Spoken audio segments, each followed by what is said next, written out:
Amados, boa noite, a paz do nosso Senhor Jesus.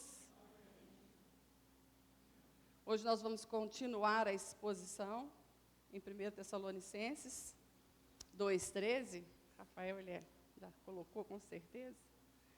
Mas antes de iniciarmos a leitura aqui, vamos orar ao Senhor. Vamos clamar a Ele para que essa noite, de uma forma muito especial, Ele ministre nas nossas vidas.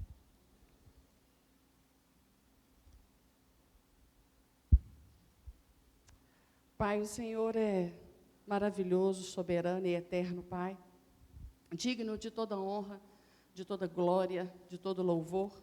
Nós nos reunimos aqui na Tua casa essa noite, ó Deus, para prestar culto ao Senhor. Ó Deus, nós louvamos a Ti, exaltamos ao Senhor, e eu quero clamar ao Senhor nesse momento, ó Deus, que essa palavra do Senhor que será ministrada nas nossas vidas, ela venha gerar fruto em nós. Ó Deus, que nós não sejamos apenas ouvintes dela, mas que nós venhamos acolher essa palavra, receber essa palavra, praticar essa palavra, Deus. Tudo que o Senhor ministrar em nós, mover em nós, que nós possamos praticar, Senhor. Nos dê força, nos dê coragem, nos dê esse espírito de ousadia que o Senhor disse que já nos deu. Não há um espírito de covardia que habita em nós, mas existe o Teu espírito de ousadia e moderação, Pai. Então, que nós sejamos, sim, ousados, moderados, mas também humildes e mansos, ó Deus, para levar a Tua palavra, Senhor. Capacita-nos, unge-nos, separa para isso, ó Deus. Não nos deixe retroceder, ó Deus, porque a própria palavra do Senhor nos fala que aqueles que retrocedem, o Senhor não agrada, Pai. Então, sim, Senhor, derrama sobre nós essa noite um renovo que venha do alto, pelo Teu Espírito Santo. Em nome de Jesus, oramos e agradecemos ao Senhor. Amém. Glória a Deus.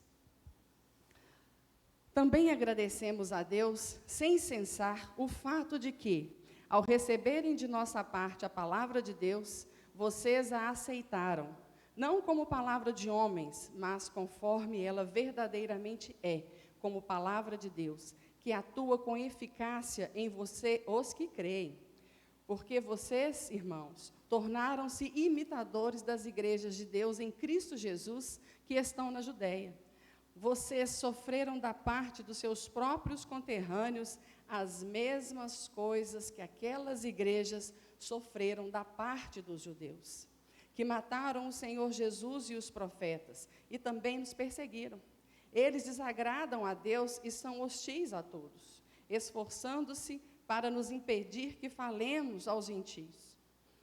A estes sejam salvos. Dessa forma, continuam acumulando seus pecados, sobre eles finalmente veio a ira. Amados, eu gostaria muito que nós fizéssemos um paralelo com Atos 16. Então, nós vamos expor e vamos também em Atos 17.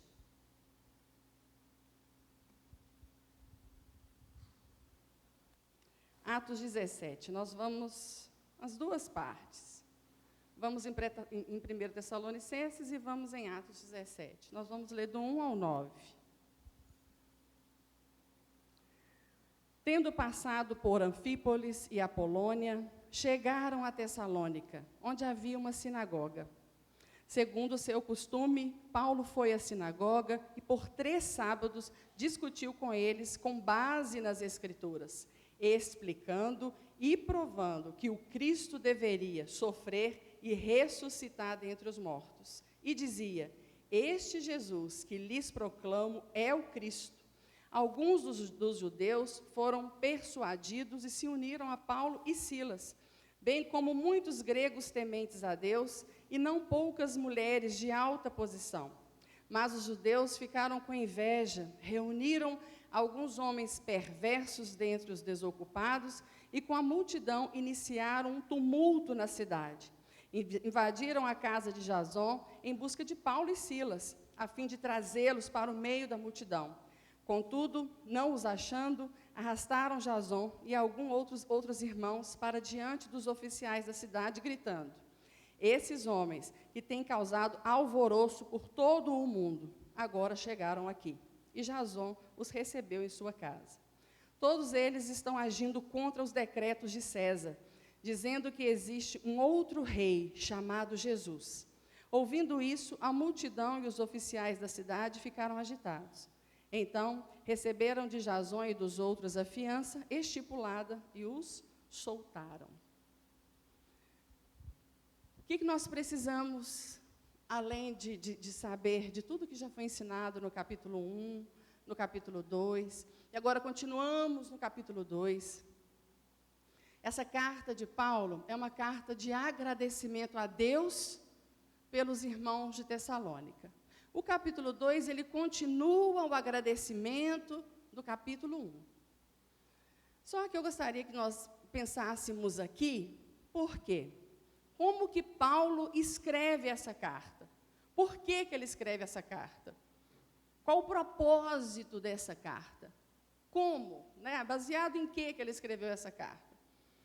Queridos, no capítulo 16, volta aí se vocês estão com a Bíblia, no capítulo 16, no versículo 9, mas vamos ler aqui algumas coisas no 6, no 7 e no 9. A intenção de Paulo era ir para Tessalônica? Não. Era para ir para Macedônia? Não. A intenção de Paulo para pregar a palavra de Deus era ir para a província da Ásia. Só que a Bíblia diz que ele foi impedido pelo Espírito Santo. Ele foi impedido e no versículo 9 diz assim, olha, durante a noite, Paulo teve uma visão na qual um homem da Macedônia estava em pé e lhe suplicava, passe a Macedônia e ajude-nos. E foi isso que Paulo fez.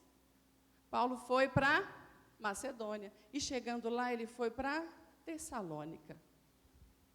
Uma cidade grande, a maior de lá, e ali ele chega, como em Atos 17 está dizendo, que ele chega na sinagoga judaica.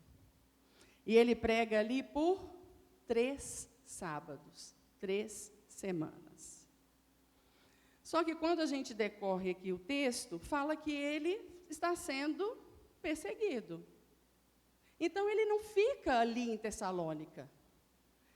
Como ele começa a pregar o evangelho, e este evangelho que está sendo pregado, alguns judeus começam a ficar com inveja da popularidade de Paulo, eles começam a persegui-los. Então ele sai de lá perseguido, e daqui ele vai para Bereia, ele, Silas e Timóteo. Chega em Bereia, continua a perseguição não para. Ele continua pregando o evangelho e continua a perseguição. E ele sai de Bereia e vai para Atenas. Lá em Atenas ficam ali, pregando a palavra. Mas continua a perseguição. Paulo sai de Atenas e vai para Corinto sozinho. E Timóteo volta para Tessalônica. Timóteo volta para Tessalônica, passa um tempo ali com os irmãos. Enquanto Timóteo está em Tessalônica, um tempo com os irmãos, onde Paulo está? Em Corinto, trabalhando, pregando o evangelho nas sinagogas, mas também trabalhando, fazendo tendas.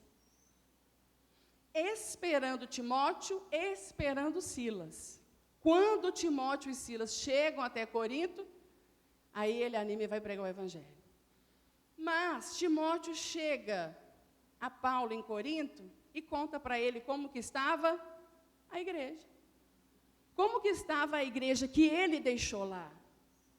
Aquela igreja que ele começou ali a discipular, a ensinar. Aquela igreja que recebeu a palavra, não só ouviu, mas recebeu, acolheu a palavra, que é o que a Bíblia diz. Como que estava essa igreja? Né? E Timóteo vem falar para ele, fala assim, olha, a sua igreja está firme, a igreja está crescendo, a igreja está avançando. Apesar de nova, ela está crescendo. Queridos, mas é interessante a gente falar algumas coisas aqui a respeito de de Atos, porque quando Timóteo chega e fala para Paulo que a igreja está crescendo, está avançando, apesar de ser uma igreja nova na fé, é uma igreja que tem as marcas de Cristo. Ela é madura para ter as marcas de Cristo. É uma igreja que cresce em fé, em amor, em esperança. Mas por que eles crescem em fé, em amor e em esperança? Porque eles receberam a palavra, acolheram a palavra. E essa palavra ela agiu na vida deles com eficácia. Quando a gente lê Atos aqui, e nós começamos a meditar, a palavra do Senhor diz que Paulo, ele chega à sinagoga e ele começa a pregar o quê? As Escrituras. Ele expõe e prova. O que Paulo chega ali diante da sinagoga, então, para falar para aquelas pessoas? Paulo não chega ali na sinagoga, ele poderia chegar e continuar alguma conversa que ele já ouvia. Ele poderia chegar lá e falar sobre filosofia grega, sobre a política romana, sobre as tradições dos anciãos. Ele poderia falar sobre isso, porque ele sabia falar sobre isso. Ele poderia falar ali a respeito dos ensinamentos dos fariseus, mas Paulo, a Bíblia diz que ele não fala sobre isso. Ele fala sobre Jesus. Ele fala sobre o nascimento de Jesus, ele fala sobre a vida de Jesus, ele fala sobre o ministério de Jesus, ele fala da morte de Jesus, ele fala da ressurreição de Jesus, ele fala do Espírito Santo, e ele fala que esse Jesus Cristo vai voltar. Paulo, um homem com o coração aquecido pelo Evangelho, aquecido pelo Evangelho. Não é bem verdade que a nossa boca fala daquilo que o nosso coração está cheio? E Paulo, mesmo tendo sabedoria, mesmo sabendo discursar sobre todos os assuntos, Paulo poderia chegar ali e conversar sobre tudo. Sobre o que vocês querem falar? Sobre a política romana? Sobre o que vocês querem falar? A filosofia grega? Sobre o que vocês querem falar? Tradicionalismo? Sobre o que? Os ensinamentos dos fariseus? Mas Paulo não tinha tempo para discursar sobre esses assuntos, apesar que ele os conhecia muito bem. Mas o coração de Paulo ardia, queimava em pregar e ensinar as Escrituras. Ele não estava ali para conversar com os judeus, para as pessoas que se converteram ao Evangelho, ele não estava ali para poder falar sobre essas coisas que eles talvez tinham mais interesse em ouvir. Mas ele chega e ele fala daquilo que queima o coração dele. Quando a gente lê 1 Tessalonicenses, Atos, principalmente aqui esse trecho de Atos, você percebe a ação do Espírito Santo. Lá em 1 Tessalonicenses, ele vai falar assim, olha, eu não preguei como homem, mas no poder do Espírito. E vocês receberam a palavra não de um homem que estava pregando, mas vocês receberam a palavra do próprio Deus. A palavra da verdade, a palavra que gera vida em nós, a palavra que tem o poder de transformar a nossa vida. Esta foi a palavra que eles receberam. Eles não receberam a palavra de sabedoria de Paulo, porque não foi isso que ele pregou. Embora ele tivesse palavras de sabedoria, mas não foi isso que ele fez. Mas a ação do Espírito Santo aqui, em trazer para eles o convencimento mesmo, convencimento do pecado, da justiça e do juízo, enquanto Paulo está falando. Ele obedece a Deus, ele tem a certeza e a convicção que ele está em Tessalônica, não foi porque ele escolheu estar. Quando você vai lendo aqui Atos 16, você percebe que ele só obedece. Sim, é para ir para Macedônia, eu vou. Vamos a Tessalônica, Vamos na sinagoga? Vamos. Mas vamos ali para falar das Escrituras. A Bíblia fala que ele expunha a Escritura, ele provava as Escrituras ali para cada ouvinte.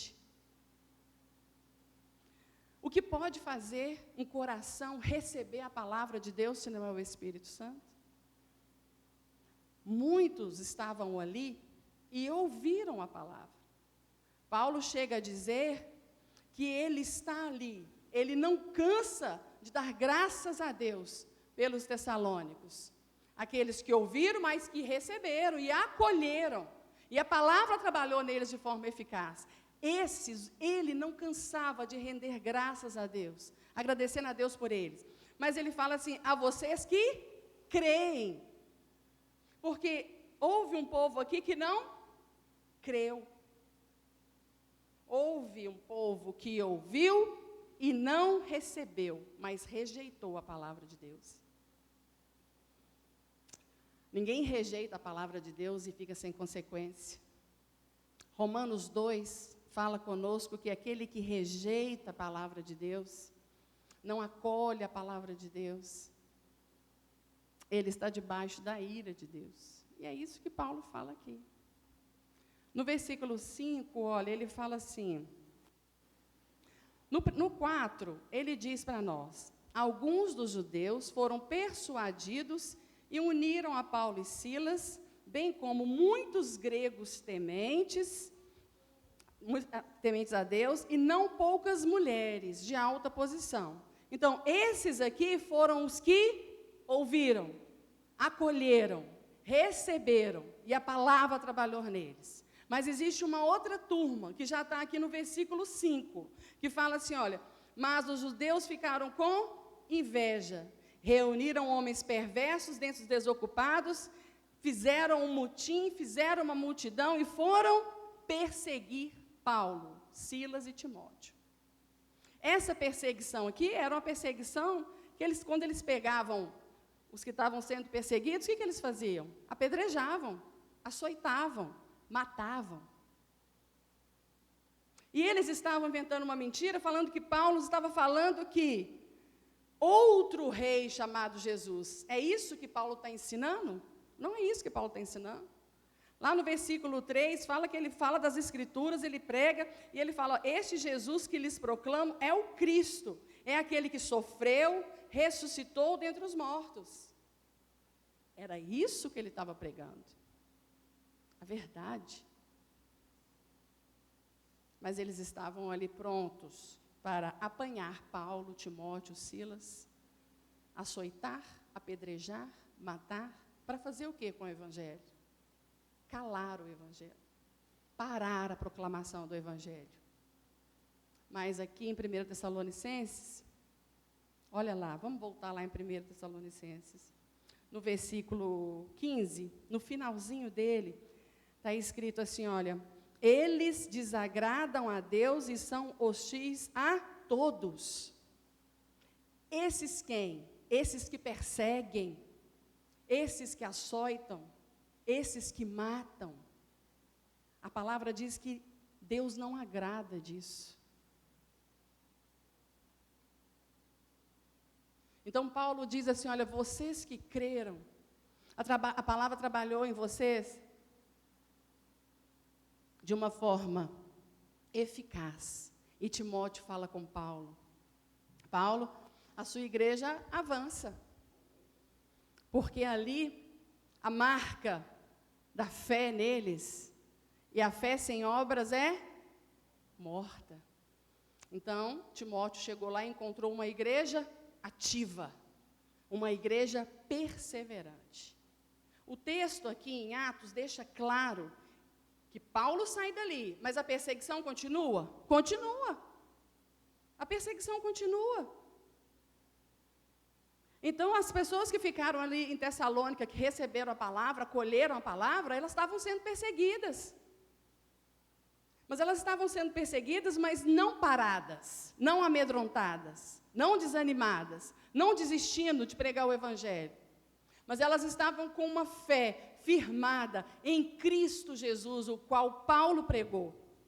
Eles estavam com o coração ardendo na mensagem que Paulo trouxe para eles. Qual a mensagem que Paulo trouxe para eles? Que Jesus Cristo nasceu, padeceu pelos nossos pecados, morreu para que pudéssemos ser salvos, mas Ele ressuscitou dentre os mortos e Ele vai voltar.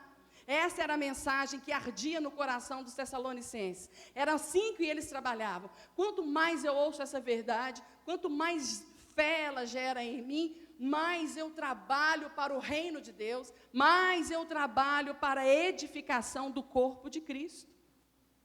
A fé deles estava na volta de Cristo, a esperança da volta de Cristo. Mas eles também tinham um amor abnegado. Como que você vai exercer a fé se você não tiver um amor abnegado pelos irmãos? Esses irmãos tessalonicenses que estavam ali, a fé gerou neles amor pelo próximo. Então, eles acudiam aqueles que estavam doentes, eles cuidavam dos enfermos, oravam pelos enfermos, davam apoio àquelas pessoas que estavam enlutadas. Quando a gente estuda, fala que pessoas estavam morrendo ali. As pessoas morriam, então os tessalônicos pensaram assim, bom, se Paulo disse que Jesus vai voltar, por que eles estão morrendo? Era para Jesus voltar agora. Então, Paulo, o propósito da carta é o quê? Edificar a fé e esclarecer para eles, olha, Jesus volta, mas não nesse tempo. Pode ser nesse tempo, mas não vivam como se fosse agora, no sentido de cruzar os braços e não trabalhar mais. Não, continuem trabalhando. Principalmente na obra. Um amor abnegado é aquele amor exaustivo, amor cansativo, amor que gera suor. Aqui nós temos Uber para visitar alguém, nós temos ônibus, nós temos carro. Dificilmente a gente vai a pé para fazer uma visita. Mas aqui não tinha nada disso. O que tinha lá era uma distância muito grande para percorrer, uma distância muito grande para andar. Nós estamos falando de uma cidade grande, imensa. Eles andavam, eles pregavam o Evangelho, eles visitavam aqueles que estavam necessitados, e aqueles que estavam fracos na fé não eram abandonados por eles, mas eram acolhidos, chamados. Eles edificavam a fé um dos outros.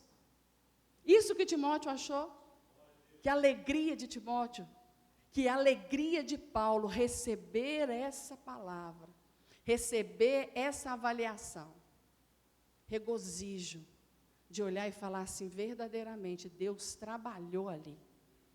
Se ele tinha alguma dúvida que o Espírito levou ali, agora ele teve a certeza convicta, porque quando Deus está, o que acontece? Cresce.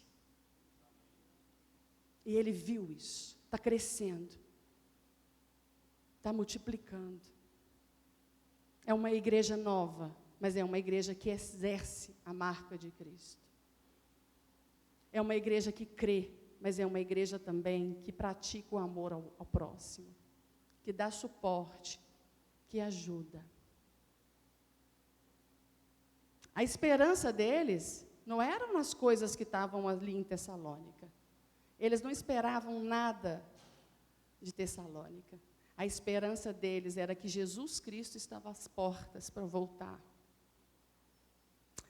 A mente deles não estava ali, nas coisas que tinha para oferecer, mas a mente deles estava na volta de Cristo, o nosso Senhor, o nosso Salvador, o nosso Mestre, o que vive e reina para todo sempre e vai voltar.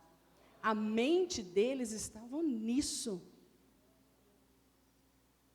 A mente deles estava nisso. Da mesma forma que o coração de Paulo ardia por isso, eles também faziam a mesma coisa. E não é hora da gente fazer uma reflexão para nós, como é que está nosso coração? Se a boca fala daquilo que o coração está cheio, o que a gente tem falado? Como têm sido as nossas conversas? Não é? Nós cremos na soberania de Deus, nós cremos que Jesus Cristo está às portas, nós não fechamos os olhos para a dificuldade que nós estamos vivendo, a política, a situação, nós não fechamos os olhos para isso. Mas o nosso coração arde pela volta do nosso Senhor. Então é muito verdade que quando nós saímos e vamos ao supermercado, nós chegamos lá Queridos, se nós não vigiarmos o que falamos, o que pensamos e o que guardamos na nossa mente, só sai murmuração. Você chega no supermercado e você vai fazer uma compra, as pessoas começam a te falar assim, está tudo caro, está tudo difícil, o mundo vai de mal a pior, olha a situação do Brasil, não está tendo condição. Aí você está ali, de repente você fala assim, é verdade. Nosso presidente, está tudo assim, muito difícil. Mas não é isso que nós cremos. O que nós temos para falar é assim, verdadeiramente as coisas estão difíceis. Mas nós conhecemos um Deus que é justo, soberano, poderoso, fiel, que cuida do seu povo. Você conhece o povo de Jesus? A palavra diz que nunca mendigou pão. Nunca iremos mendigar o pão.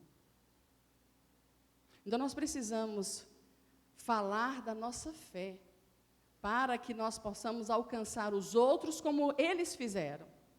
Eles viraram uma igreja modelo, eles viraram um povo que influenciava. Por quê? Porque eles davam testemunho daquilo que eles acreditavam. Não é simplesmente crer que Jesus Cristo morreu, ressuscitou e vai voltar, não. Eles viviam dessa forma e eles falavam dessa forma. E essa é a nossa conduta. Nós aprendemos isso com eles hoje. E que nós possamos fazer o mesmo, influenciar da mesma forma. Tem dificuldade? Dificuldade tem. Perseguição? Não mais. Não somos perseguidos, açoitados, mortos. Aqui no Brasil, não. Mas nós temos dificuldades. Dificuldades com nós mesmos, com as desculpas que nós colocamos dentro de nós. As desculpas para deixar para amanhã, para pegar o evangelho, para poder visitar uma pessoa, para poder orar com alguém, para visitar aquele que está enfermo no hospital. Nós temos sempre uma desculpa muito boa para ficar em casa e não fazer o que eles faziam. Mas eles não faziam porque era fácil, eles faziam porque o coração deles estava totalmente inclinado para isso, queimando para isso. Então, que em nome de Jesus Cristo, Deus faça isso no nosso meio hoje.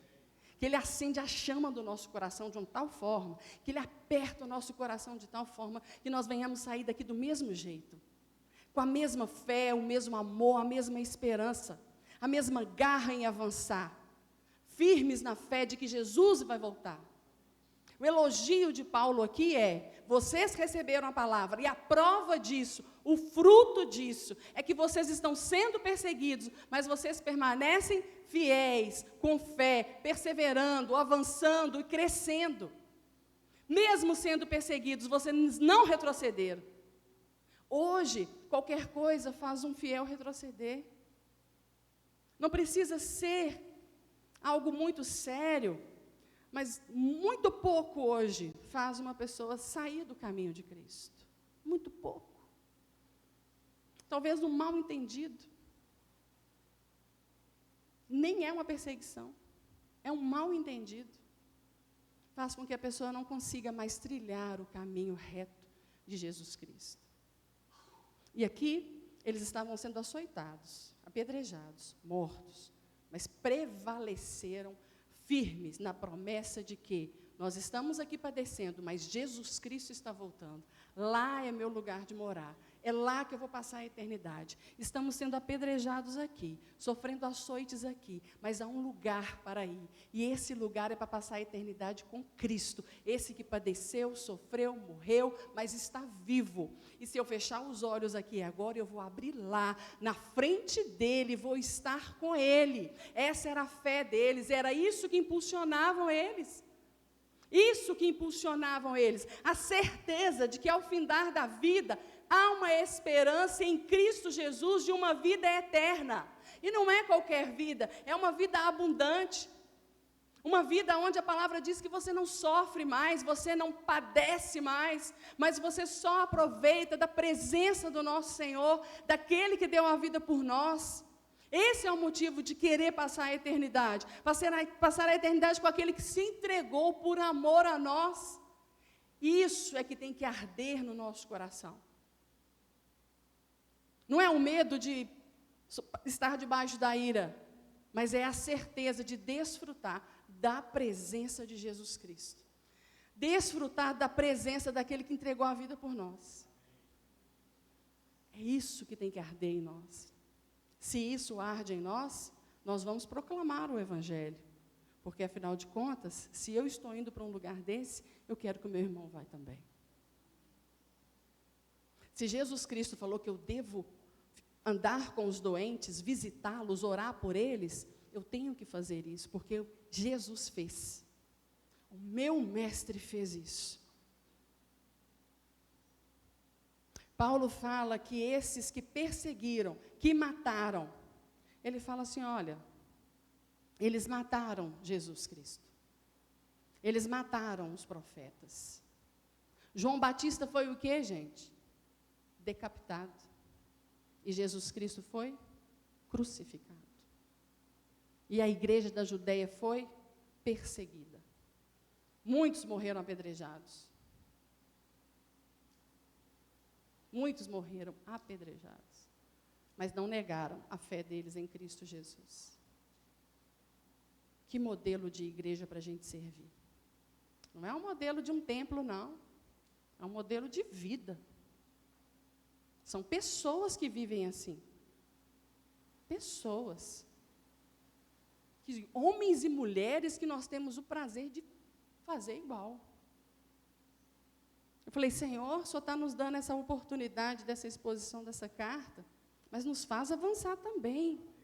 Nós queremos aprender aqui com esses irmãos de Tessalônica, porque hoje eles já estão com o Senhor, nós cremos nessa verdade, e que iremos ter com Ele, mas e nós agora? E nossa vida agora? E nós, Senhor, nós estamos influenciando com as marcas de uma igreja madura e que crê em Cristo?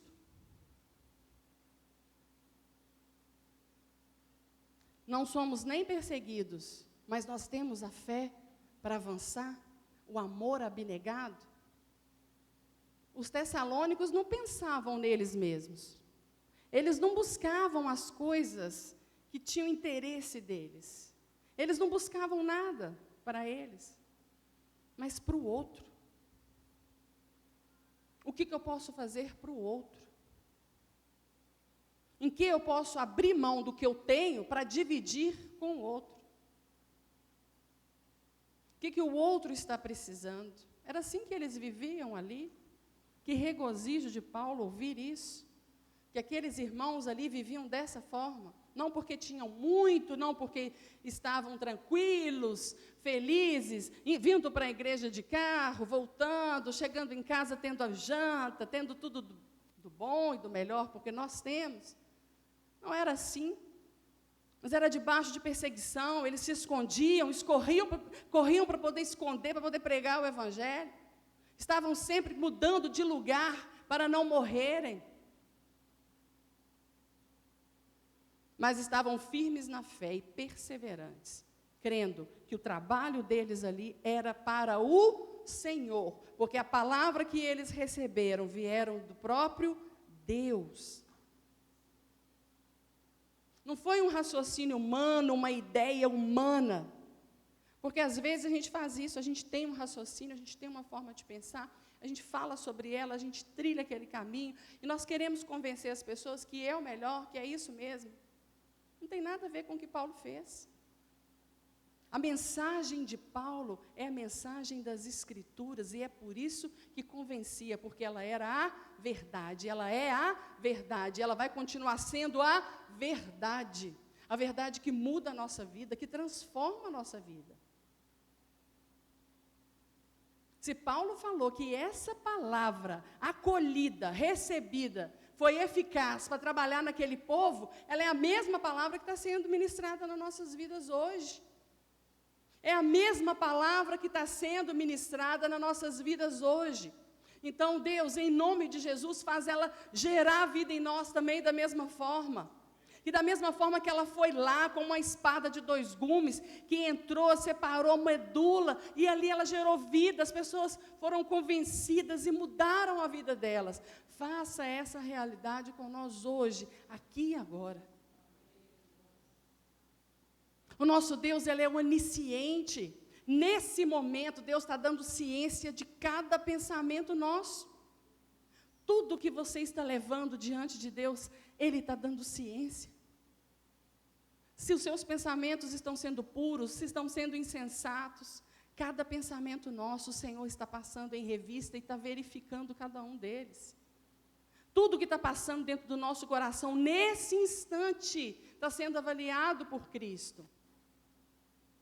Deus é transcendente. Ele nos visita. E Ele é poderoso para colher cada oração feita aqui. Porque muitas são as vezes, queridos, que a palavra vai de encontro a gente, e quando ela chega no nosso coração, imediatamente ela vira uma oração.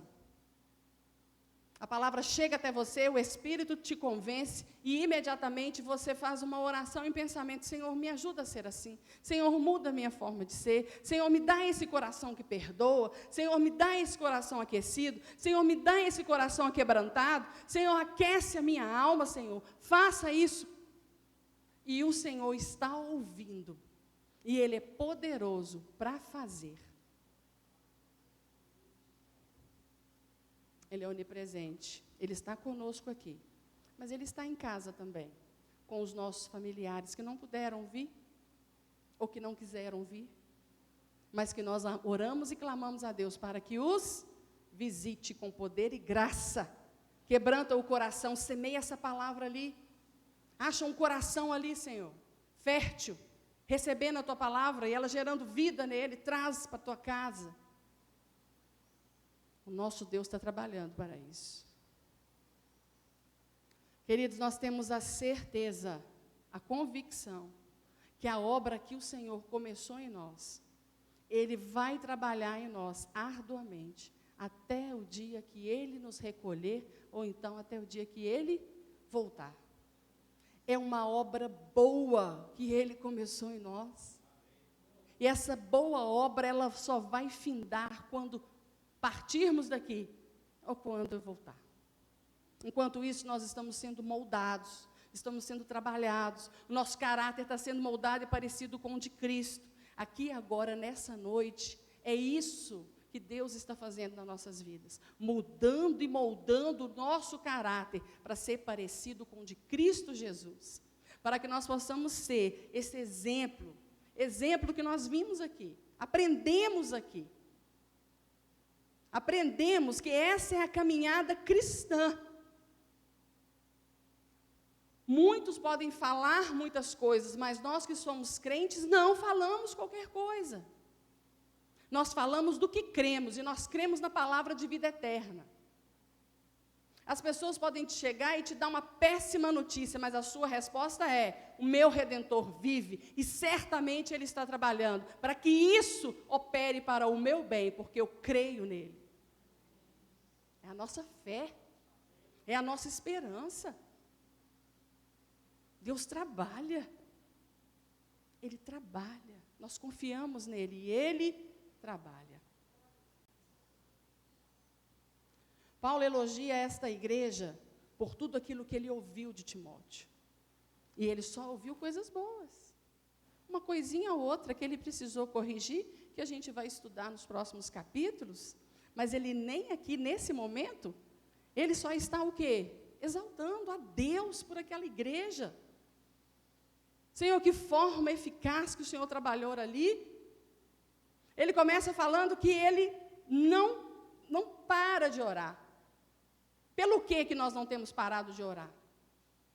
Pelo quê? Qual que tem sido a nossa oração? Qual que é a nossa oração?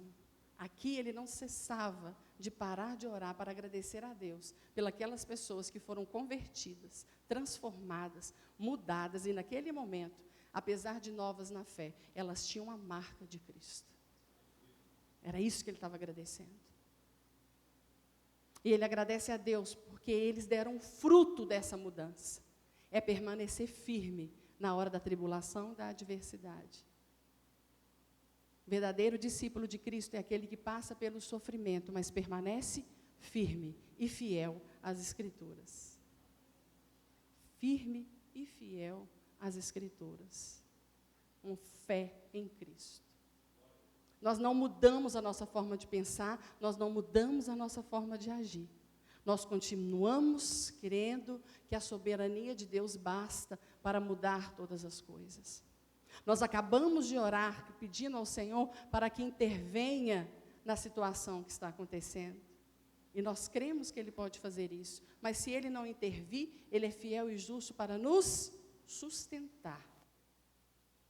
Ele é fiel e justo para nos sustentar, para nos dar tudo aquilo que nós precisamos, necessitamos.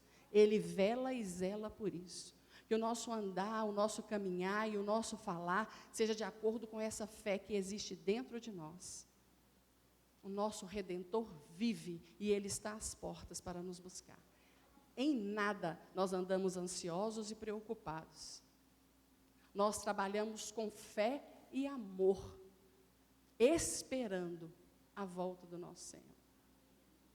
Nós continuamos pregando o Evangelho, porque eles não só chegavam e davam suporte para o outro, mas eles continuavam firme pregando a verdade que Paulo ensinou para eles. Eles continuavam firme ensinando e expondo as Escrituras.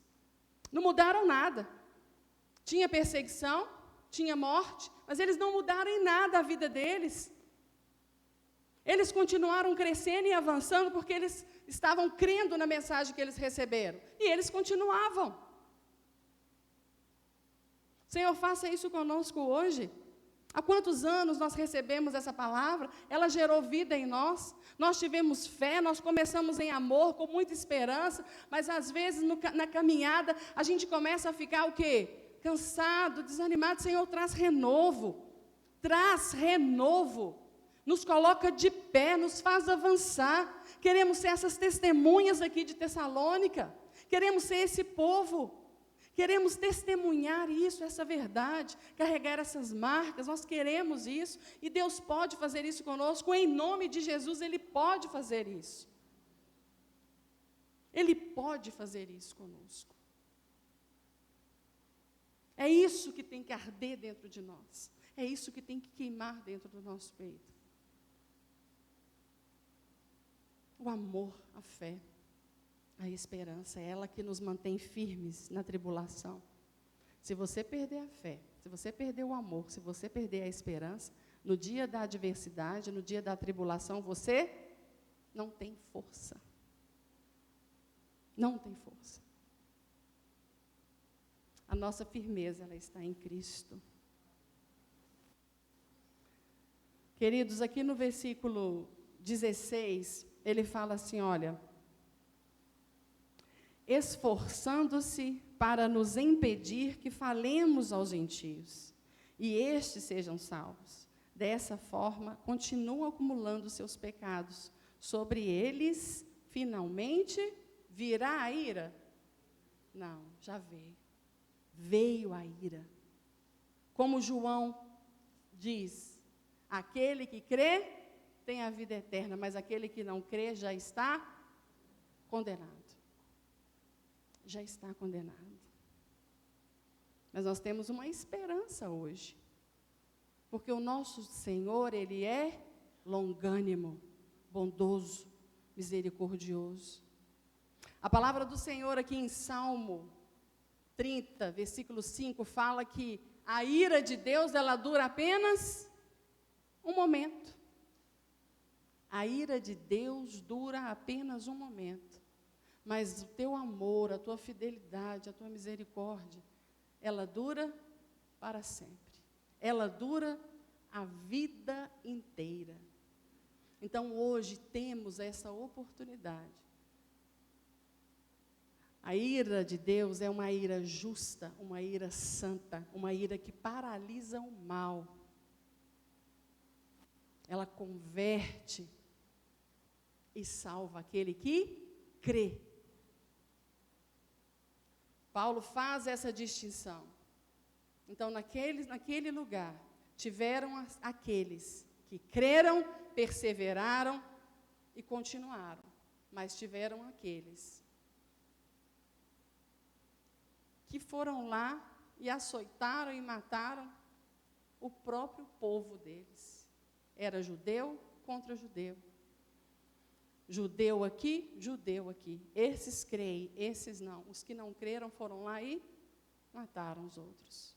O próprio povo deles. É isso que a Bíblia fala. Que eles estavam dando fruto disso, porque eles acolheram e receberam a palavra.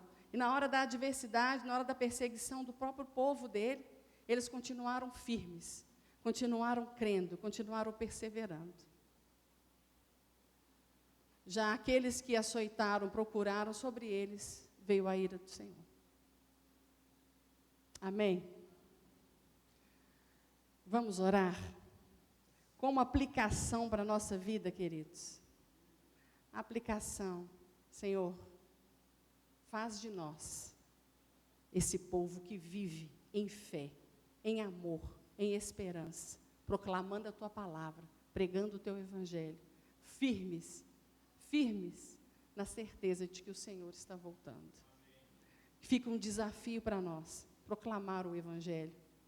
Faça isso apenas por uma pessoa, mas se negue de ficar calado, mas pregue a palavra que está ardendo no seu coração hoje.